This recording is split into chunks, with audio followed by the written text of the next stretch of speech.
யாரெல்லாம் ரோட்ல நாய்கள் அதிகமா இருக்கு, புவர் பீப்புள் ஏழைகளுக்கு தொந்தரவா இருக்கு, நீங்க என்னங்க நாய்களுக்கு சாப்பாடு போடுறீங்கன்னு சொல்றீங்க? யாரெல்லாம் சொல்றீங்களோ, என்னை கமெண்ட்ல திட்டுறீங்களோ, நீங்க எல்லாருமே எத்தனை நாய்களுக்கு கருத்தடை ஆப்ரேஷன் பண்ணீங்க? எத்தனை தடவை முனிசிபாலிட்டியில் போய் இங்கே இருக்கிற நாய்களுக்கு தடுப்பூசி, ரேபிஸ் வராமல், வெறிநாய் தொற்று வராமல் தடுப்பூசி போடுங்கன்னு மனு கொடுத்தீங்க? எத்தனை நாய்களுக்கு கருத்தடைக்கான முயற்சி எடுத்தீங்க? இது யாருமே நீங்கள் செஞ்சுருக்க மாட்டீங்க. உங்களை மாதிரி சிலர் என்ன பண்ணுறாங்கன்னா, கொஞ்சம் பணத்தை கொடுத்து எங்கள் ஏரியாவில் நாயே இருக்கக்கூடாதுன்னு சொல்லி அவங்க கிட்ட வண்டியில் ஏற்றி நீங்கள் பணம் கொடுத்து உங்கள் ஏரியாவில் இருக்கிற நாய்களை எடுத்துகிட்டு போகன்னு சொல்லிடுறீங்க. ஆனால் அவங்க எங்கே போய் விடுவாங்க? கொஞ்சம் அவுட்டரில் போய் விடுவாங்க. அவுட்டரில் யார் இருப்பாங்கங்க? சின்ன சின்ன வீடில் இருக்கிறவங்க தான் இருப்பாங்க. அப்போது அதனால தான் அந்த புவர் பீப்புள் வந்து ரொம்ப நல்லவங்க. அவங்க வந்து வந்த நாய்களுக்கும் சாப்பாடு தண்ணி வச்சுக்கிட்டு அவங்களால முடிஞ்ச உதவிகளை அந்த நாய்களுக்கு செஞ்சுட்டு தான் இருப்பாங்க. ஆனால் நீங்கள் பண்ண அந்த கிரிமினல் தனம் வந்து அவங்களுக்கு தெரியாது. இவங்களுக்கு ஆப்ரேஷனும் தடுப்பூசியும் போடணும் உங்கள் ஏரியா டாக்ஸுக்குன்னா இந்த மாதிரி கைக்கு வர வைக்கணும். கைக்கு எப்படி வருவாங்கன்னா ஃபுட்டு கொடுத்தா தான் வருவாங்க. ஆப்ரேஷனுக்கு போகிறாங்க. காஜு கிஸ்மிஸ் அதோ இங்கே மருந்தெல்லாம் கொடுத்துட்டு விட்டமின் டேப்லெட் சிரப்பெல்லாம் கொடுத்துருக்கோம். இதெல்லாம் கொடுத்து ரெடி பண்ணிகிட்ருக்கோம். பாருங்கள், பிளேட்லெட் அதிகப்படுத்துறதுக்கு பிளேட்லெட் என்ஹான்சர் போட்டிருக்கா, சிரப் என்ஹான்சர் சிரப் இதெல்லாம் கொடுத்து இப்போ நம்ம பப்பிங்கில் விளாட்டிகிட்ருக்காங்க. பாருங்கள், ஃபீமேல் பப்பிங்க ஆப்ரேஷனுக்கு அனுப்பணும். சாதம் வைக்க போகிறேன். 2 பவுலில் எடுத்து வச்சுருக்கேன், வைக்கலாம். ஸ்பெஷலாக பாவம் இன்னும் 2 நாள் தான் இருக்குது இவங்களுக்கு ஆப்ரேஷனுக்கு. ஓஷே வடா குட்டி, இந்தா காஜு கொன்று கிஷ்மிஷ் கொன்று சாப்பிட்டோம். நம்ம பண்ணலன்னா இனி யார் பண்ணுவாங்க? பெண் நாய் குட்டிங்க குட்டி போட்டோன்னு யார் பொறுப்பு? பாவம் தானே அவங்க. நம்ம தாங்க பண்ணணும். எவ்வளோ வேலை இருந்தாலும் நம்ம பண்ணி தான் ஆகணும். இதை தப்பிக்க முடியாது, தப்பிக்கக்கூடாது. என்னை பொறுத்த வரைக்கும் இருக்கிற எவ்வளோ வேலையிலையும் இந்த வேலையை நம்ம பண்ணி தான் ஆகணும். கொஞ்சம் பணம் செலவு பண்ணிட்டா அவங்க வாழ்க்கை செட்டில் ஆயிரும். இது தெரிஞ்சவங்க தாங்க பண்ணுவாங்க. இவங்க வழியை தெரியாதவங்க வந்து நாய் இருக்குன்னு கம்ப்ளைண்ட் மட்டும்தான் பண்ணுவாங்க. இதுக்கெல்லாம் டைமும் இருக்காது, யோசிக்கிறதுக்கு அவங்களுக்கு எனர்ஜியும் இருக்காது, இதுக்கான டைமும் இருக்காது, அவ்வளோ இறக்கமும் படமாட்டாங்க இவங்க மேலே. ஸோ இதை பார்க்குற இறக்கப்படுற நல்ல உள்ளங்கள், கருணை உள்ள நல்ல உள்ளங்கள், நான் ஆப்ரேஷன் அனுப்பும்போதும் ஆப்ரேஷனுக்கு கருத்தடை ஆப்ரேஷனுக்கு குடும்ப கட்டுப்பாடு ஆப்ரேஷனுக்கு அனுப்பும்போது அந்த வீடியோ எடுத்து அனுப்புகிறேன். இது உண்மை உண்மை உண்மை. இதுக்கு பங்களா வீட்டில் இருந்து தான் பண்ணணும்னு இல்லை. இது பண்ணுறது எதுக்குன்னா, இவங்க வெளியே ரோட்டில் இருக்காங்க. இப்போது நான் உள்ள சாப்பாடு போட்டிருக்கேன். ஆனால் இவங்க இருக்கிறது வந்து வெளியே 6வது கிராஸில் இருக்காங்க. அங்கே இவங்களுக்கு தயிர் சாதம் ஏதோ போடுறாங்க. சரி, நம்ம வந்து சோட்டுக்கும் சமைக்கிறதுனால இவங்களுக்கும் போட்டாச்சு. கொஞ்சம் ஹெல்த்தியாக மருந்தெல்லாம் கொடுத்துட்ருக்கோம். இதை பற்றி தெரிஞ்சதுனால. எல்லாருக்கும் இதை பற்றி தெரியாதுங்க. ஸோ இவங்க எல்லாம் உள்ளே வச்சுக்காங்கன்னா, இவங்க ஜாலியாக வெளியே சுற்றிட்டு இருக்கிறவங்கள உள்ளே வச்சு ஏன் கண்ட்ரோலில், மனுஷங்க கண்ட்ரோலில் வைக்க எங்களுக்கு மனசு இல்லை. இவங்களுக்கு சாப்பாடு போடுறதுக்கு இன்னும் ஒரு 2-3 ஃபேமிலி இருக்காங்க. டெய்லி இவங்களுக்கு சாப்பாடு போடுவாங்க. அவங்கக்கிட்டேருந்து இவங்களை பறிக்கவும் எனக்கு ஆசை இல்லை. அவங்களுக்கும் இதோட அன்பு தேவைப்படுது. இந்த அதீத அன்பு இவங்க கொடுக்கறதுனால அவங்க சாதம் போடுறேன்னு சொல்லியிருக்காங்க. ஆனால் இதெல்லாம் பண்ண மாட்டாங்க. இந்த மருந்து கொடுக்கறது, பார்த்து இது பண்ணுறது, கருத்தடை ஆப்ரேஷன் எல்லாம் எங்களையே நீங்களே பார்த்துக்காங்க அப்படின்ட்டாங்க. உங்களுக்கு தெரிஞ்சது நீங்கள் பண்ணுங்கள், எங்களுக்கு தெரிஞ்சது நாங்கள் பண்ணுறோம் அப்படின்னு சொல்லியிருக்காங்க. ஆனால் நாங்கள் சாப்பாடு போடுவோம், அது எங்களோட உரிமைன்னு சொல்லியிருக்காங்க. ஸோ நாங்களும் அவங்கள டிஸ்டர்ப் பண்ணல, நீங்கள் போட்டுக்காங்கன்னு சொல்லிட்டோம். சண்டே ஆயிரும். நான் வைக்கிறேன். இப்போது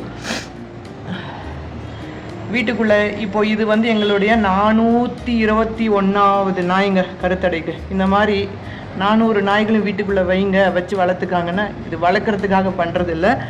வெளியே இருக்கிற பாவம் நடந்து போகிற, சைக்கிளில் போகிற எத்தனையோ பேருக்கு வந்து தொந்தரவு ஆகக்கூடாது, அவங்க வீட்டில் இருக்கிறவங்கள அவங்க நிம்மதியாக பார்க்கணுன்னு தான் இந்த மாதிரி நாய்ங்க அதிகமாகாமல் நாங்கள் கருத்தடை பண்ணுறோம். அதே மாதிரி இவங்க குட்டிங்க அதிகமானாங்கன்னா இவங்க குட்டி போட்டுச்சுன்னு வச்சுக்கோங்க, இந்த கிறிஸ்மஸ் காஜு ஒரு 5 குட்டி போட்டாங்கன்னா அத்தனை நாய்ங்க எங்கே சாகும்? ரோட்டில் தான் சாகும், நசுங்கி சாகும், பசியில் சாகும், நோயால் சாவாங்க. அதையும் தடுக்கணும். நாய்ங்க அதிகமாகும்போது அவங்க மனுஷங்களும் அதை நாயை அடிச்சுக்கிறத பார்த்துட்டு சண்டையை பார்த்துட்டு நாய்ங்களுக்குள்ளே வர சண்டையை பார்த்துட்டு பயந்துட்டு இங்கேயும் அங்கேயும் ஓடுவாங்க. இவங்க அவங்கள பார்த்து ஓடுறது, மனுஷங்க நாய்ங்களை பார்த்து ஓடுறது எதுவுமே வேண்டாம். அதனால தான் கருத்தடை பண்ணுறோம். நாங்கள் கருத்தடை ஆப்ரேஷன் ரொம்ப முக்கியம். ஆனால் இவங்க நான் சொன்னேன்ல 6வது கிராஸில் ஒரு பில்டிங்க்கு வந்து இவங்க பாதுகாப்பாக இவங்க அம்மா இருக்காங்க அங்கே. ஸோ அங்கே இருக்கிற செக்யூரிட்டி வந்து அவங்கள வச்சு பார்த்துட்ருக்காங்க. நம்ம இவங்களை அங்கேருந்து பிரிச்சிட்டோன்னா ஒரு குடும்பத்தை பிரித்து விட்டா மாதிரி. ஆனால் கருத்தடை பண்ணிட்டா 3 பேர் 3 மட்டும் இருப்பாங்க. இன்னும் அதிகமாக 10-20 நாய்கள் ஆக மாட்டாங்க. அப்புறம் அந்த பில்டிங்க்கும் செக்யூரிட்டி வேணும். வாட்ச்மேன் செக்யூரிட்டிக்கு வந்து அவர் கண் அசந்த டைமில் கூட இவங்க ரொம்ப அலர்ட்டாக இருப்பாங்க இவங்க மோப்ப சக்தியால். அதனால் நாய்கள் ரொம்ப அவசியம். ஆனால் நம்பர் சரியான அளவில் இருந்தால் மட்டும்தான். ஒரு தெருவுக்கு 2-3 நாய் கண்டிப்பாக இருக்கணும். அப்போ தான் திருடங்களுக்கு அந்த வீதிக்கு ஸ்ட்ரீட்குள்ளே வரத்துக்கு பயப்படுவாங்க. இல்லைன்னா அவங்களும் ஜாலியாக வந்து செக்யூரிட்டியே பாருங்களேன் இந்த நாய்களை தான் நம்பிட்டுருக்காங்க. வா எடுத்துட்டா ஓகே வேண்டாண்டா ட்ரீட் எங்கே வந்து ட்ரீட் இது இல்லை வச்சு கொடுத்துட்டா பாருங்க. அவ்வளோதான். பாய் பாப்பா பாய். நாய்ங்க இல்லாத ஏரியா எப்படி இருக்கும்னா இந்த அன்பும் கிடைக்காது யாருக்கும், செக்யூரிட்டிக்கும் ஏமாந்துட்டே இருக்க வேண்டியதான். சைக்கிள் காணாம போடுறது, பைக் காணாம போடுறது. ஏதோ கொஞ்சம் பேருக்கு நாய் பிடிக்காதுங்கிறதுக்காக நாய் எடுத்துட்டாங்கன்னா எத்தனையோ பேருக்கு வேலை போயிருங்க. அது ரொம்ப முக்கியம். வேலை போயிடும், குழந்தைங்க திருடு போயிடுவாங்க. ஏன்னா ஏழைங்களுக்கு தான் நாய்ங்க ரொம்ப அவசியம். இவங்க இல்லாத ஏரியாவை தான் திருடு பசங்க எதிர்பார்த்துட்ருக்கிறது. இவங்க இல்லைன்னா கொலை பண்ணலாம், கொள்ளை அடிக்கலாம், கற்பழிக்கலாம், சின்ன குழந்தைங்களை திருடிட்டு போகலான்னு சுற்றிட்டுருக்காங்க. அதனால தான் அவங்க நமக்கு இவ்வளோ கமெண்ட் போடுறாங்க, திருநாய்க்காக போராட வேணான்னு. பங்களாவில் இருந்து வர்றீங்கன்ட்டு. பங்களாவில் இருக்கிறவங்களுக்கு எங்களுக்கு என்னங்க, செக்யூரிட்டிக்கு பணம் கொடுத்து கூட நாங்கள் வச்சுப்போம். ஆனால் ஏழைங்க பாவம் இல்லைங்களா? கருத்தடை பண்ணணுங்க. கருத்தடை பண்ணால் தான் அங்கேயும் வந்து அவங்களுக்கு பிரச்சனை ஆகுது. நாங்கள் நிறைய 100, 120, 200 நாய்க்கு மேலே ஏழைங்க வீட்டு பக்கத்தில் இருக்கிற நாய்க்கு தான் பண்ணியிருக்கோம். அவங்க தான் ரொம்ப நல்லா பார்த்துக்கிறாங்க நாய்ங்களை. அவங்கக்கிட்ட இருக்கிற நாய்ங்க தான் ரொம்ப நல்லவங்களா இருக்காங்க, நல்லா கவனிச்சுக்கிறாங்க. அவங்க வீட்டிலலாம் நான் சொல்கிற ஏழைங்களுக்கெல்லாம் டாய்லெட் கூட இல்லைங்க. சாக்கடை பக்கத்தில் போய் ஆயிருந்துட்டு வருவாங்க பாவம். ஆனால் நாய்ங்களை வந்து அவங்களுக்கெல்லாம் பாதுகாப்பே அந்த நாய்ங்க தான், இந்த குட்டி நாய்ங்க தான். நாய்ங்க இல்லைன்னா அவங்க வீடு கூட அவங்களுக்கு வீட்டுக்குள்ளே வைக்கிற கொஞ்சம் பணம், குழந்தைங்கள்லாம் காணாமல் போயிடுங்க.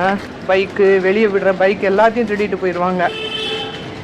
சிலர் வந்து நாய் சீட்டு கிழிச்சிட்டாங்கன்னு சொல்கிறாங்க, ஆட்டோ சீட்டு கிழிச்சிட்டாங்கன்னு சொல்கிறாங்க, வெளியே வச்சு ஆட்டோவில் இருந்து சீட்டு. சிலர் வந்து பார்த்தீங்களா எப்படி சண்டைன்னு.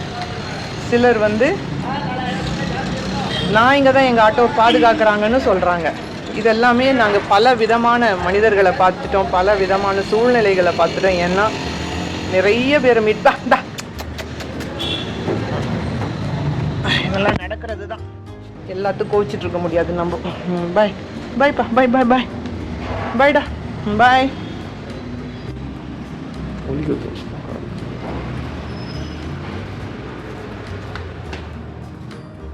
இந்த மாதிரி வரணும்னு தாங்க நம்ம வந்து கைக்கு வரலன்னா கருத்தடை பிறப்பு கட்டுப்பாடு ஆப்ரேஷன், பர்த் கண்ட்ரோல் ஆப்ரேஷன் பண்ண முடியாது.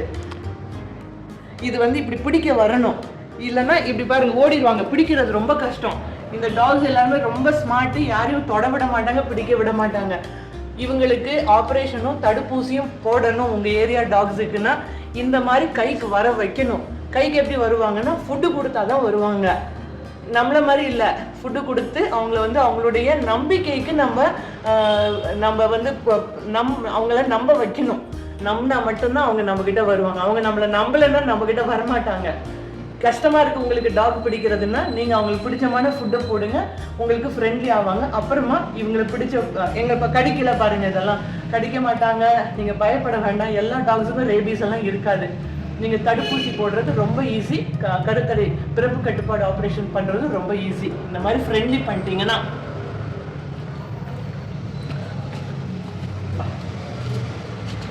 இங்க பாருங்க, நம்ப வைக்கணும். அது நம்ப வைக்கிறது உங்க கையில தான் இருக்கு.